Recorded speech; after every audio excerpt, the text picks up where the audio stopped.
Timeline, 5000 ans d'histoire, Richard Fremder. Voici ce que dira le docteur Phillips à l'autopsie. Dans la cour de l'immeuble, je remarquais des taches de sang, directement situées au-dessus de la tête de la victime, à une hauteur d'environ 35 cm. Plusieurs contusions sont à signaler, une au-dessus de la tempe droite, une autre sur la paupière et deux autres encore de la taille d'un pouce masculin sur le haut de la poitrine. Celle de la poitrine et de la tempe étaient d'une nature plus ancienne, datant de plusieurs jours. Les autres étaient récentes. Une abrasion marque un doigt de la main gauche où devaient se trouver une ou plusieurs bagues. Quant aux blessures de la gorge, les incisions de la peau indiquent qu'elles ont été effectuées à partir de la gauche du cou. Il y a deux coupures distinctes et nettes du côté gauche de la colonne vertébrale.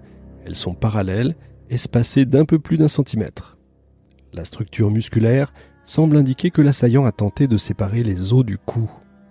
Il a immobilisé la victime en la tenant par le menton, avant de trancher la gorge de gauche à droite. L'observation de la langue et du visage indique une suffocation de la victime. L'abdomen a été complètement éventré. Les intestins, tranchés de leurs attaches mésentériques, ont été sortis de la cavité abdominale pour être placés sur l'épaule gauche de la victime. L'utérus et ses appendices, la partie supérieure du vagin ainsi que les 2/3 postérieurs de la vessie ont été entièrement retirés. Ces organes ne se trouvaient pas sur les lieux. Les incisions étaient nettes, évitant le rectum, tout en coupant le vagin de manière suffisamment basse pour éviter d'endommager le cervix utéri. Il paraît évident que nous sommes en présence du travail d'un expert, du moins de quelqu'un possédant des connaissances anatomiques et capable de trancher les organes pelviens d'un seul coup de couteau. La lame de l'instrument doit en conséquence mesurer au moins 13 à 18 cm de long. Alors ce rapport est intéressant à plus d'un titre, d'abord parce qu'il confirme celui du docteur Llewellyn sur Marianne Nichols, l'asphyxie de la victime a pu précéder les mutilations, et Jack l'Éventreur devenait plutôt en fait Jack l'Étrangleur. Annie Chapman a été tuée dans la cour du 29 Hanbury Street à cause des taches de sang remarquées sur la barricade de bois, ce qui contredit donc à nouveau la théorie qui veut que les victimes aient été assassinées à l'intérieur d'un fiacre. On lui a tranché la gorge alors qu'elle était allongée par terre puisque les taches se situent à 35 cm du sol. Le docteur Phillips indique que l'éventreur possède certaines compétences en anatomie et ce point est immédiatement repris, vous l'imaginez bien, par la presse, et d'ailleurs on le sait encore aujourd'hui, et la rumeur populaire, d'où les très nombreuses théories d'un docteur Jack l'Éventreur, j'en parlerai à la fin. Cette compétence est vérifiée par la coupe nette de l'utérus dans des conditions difficiles quand même, la hâte, un certain manque de lumière, il faut quand même l'avouer. En revanche, elle est quand même affirmée par plusieurs points de ce rapport d'autopsie. L'assassin est incapable de décapiter la victime, alors qu'il en avait clairement l'intention. En plus, il va trancher la vessie en l'endommageant. Il est d'ailleurs possible de contester la valeur du témoignage du Dr Phillips parce qu'il situe de manière très vague la mort d'Annie Chapman à environ 4h30 du matin en se basant sur la rigidité des membres. Or, cet examen est effectué le samedi après-midi, soit près de 10 heures après la découverte du corps. La déclaration du Dr Phillips vient contredire les deux témoignages de Miss Darnell Long qui voit Annie Chapman devant le 29 à 5h30 et d'Albert Kadosh qui entend un cri et un bruit de chute dans la cour vers 5h30 également. L'enquête officielle du coroner établit ceci. La victime était pleinement consciente de ses actes. Bien qu'ayant bu de l'alcool après avoir quitté ses amis à 5h de l'après-midi à Dover Street, elle ne paraissait pas dans un état de profonde ébriété puisqu'elle marchait droit. L'examen post-mortem indique la présence d'un peu de nourriture, mais pas d'alcool. Elle est entrée dans la maison en pleine possession de ses facultés, avec un but différent de celui de son compagnon. Après avoir franchi le passage, ils ont ouvert la porte donnant sur la cour et descendu les quelques marches. Le misérable s'est alors emparé de la victime, peut-être par des mouvements d'approche dignes d'un Judas. Il la saisit par le menton, presse le cou, l'empêchant ainsi de crier, causant l'évanouissement et l'asphyxie de la victime. Il n'y a aucune trace de lutte. Les vêtements n'étaient pas déchirés. Même dans ces actes préliminaires, le misérable semble savoir comment agir avec la plus monstrueuse efficacité. La victime est ensuite allongée par terre, sur le dos. Malgré une probable chute contre la palissade de bois, ce mouvement paraît avoir été effectué avec le plus grand soin. La gorge est alors tranchée en 2 endroits avec une féroce détermination avant que ne débutent les mutilations abominables.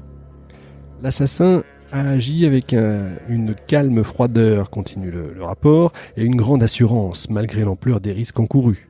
Ceci est confirmé par le fait qu'il a vidé les poches de la victime pour emplacer le contenu à ses pieds d'une manière ordonnée et précise. Comme dans le cas de Buckshaw, aucun cri ne fut entendu. Personne parmi les locataires de l'immeuble n'entendit aucun bruit suspect. La brute ne prit même pas la peine de cacher son œuvre infernale, laissant le corps exposé à la vue du premier passant. Ce qui semble en contradiction avec le temps pris pour retirer les bagues et qui suggère qu'il ait pu être dérangé ou qu'il ait ressenti une crainte soudaine d'être découvert alors que le jour se levait. Le rapport continue. Il manquait 2 choses. Les bagues qui ont été retirées des doigts de la victime et n'ont pas été retrouvées, ainsi que l'utérus qui fut séparé de l'abdomen. Le corps n'a pas été disséqué, mais les blessures infligées ont été commises par quelqu'un possédant de considérables connaissances chirurgicales et anatomiques. On ne remarque aucune coupe inutile, l'organe a été emporté par quelqu'un qui savait où le trouver et le découper sans l'endommager. L'individu possédait obligatoirement des connaissances médicales. Par exemple, un simple abatteur d'animaux n'aurait pas pu réaliser ces opérations. Il doit s'agir de quelqu'un de familier des salles d'autopsie. Ça, c'est quand même assez troublant. Cette supposition du coroner, dont la presse va se faire un large écho, va donc renforcer auprès du public la thèse d'un médecin responsable des crimes. C'est logique. Et le coroner, par contre, ne mentionne plus cette idée dans les enquêtes sur les crimes suivantes de l'éventreur. Ça, c'est quelque chose à savoir. Mais sachez quand même que l'inspecteur Aberlin la croyait toujours valable près de 15 ans plus tard.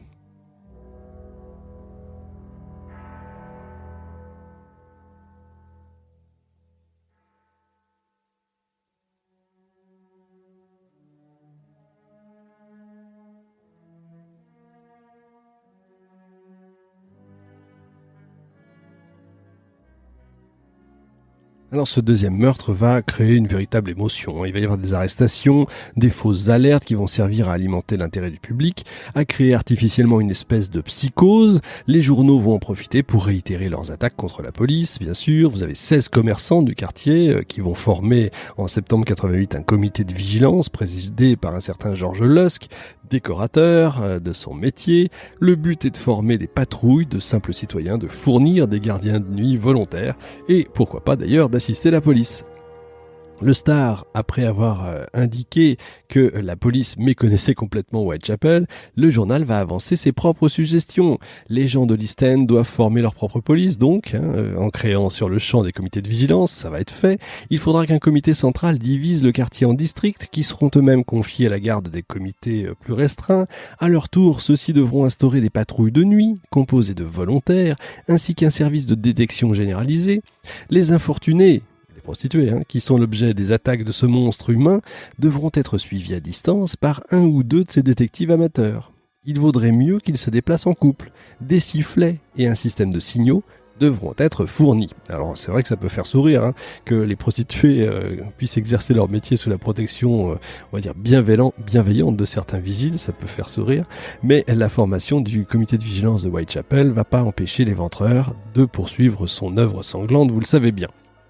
Les idées les plus folles vont circuler dans la presse. Vous avez un lecteur qui propose de déguiser les policiers en prostituées pour prendre l'éventreur en flagrant délit. Vous en avez un autre qui dit qu'il faut remplacer les trop bruyantes galoches des agents par des semelles caoutchoutées.